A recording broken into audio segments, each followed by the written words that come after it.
Well, that's what I've actually worked the Southern Illinois section of Missouri for a company that I worked for a number of years. Ended up being the number one sales guy for them in the country. And I said, I got this little TV thing I was doing on the side. Car Shield was paying for it, and I started it. And anyway, they said no. So I said, they don't want to talk about it. So I said, I'm going to do it myself.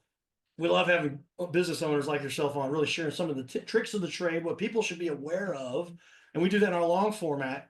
Interviewed a lot of business owners come into the studio here in St. Louis. Built a studio in a secret location I have access to 24/7. May or may not be in the second story of my house, but I've got all kinds of cool stuff. I got the slider wall, and I've got the cyber lock, so nobody can accidentally walk in on an interview, or mess with my equipment, which nobody. I've got insurance, so if they did, I just get new, better equipment if they did, right? Absolutely. That's what insurance is for.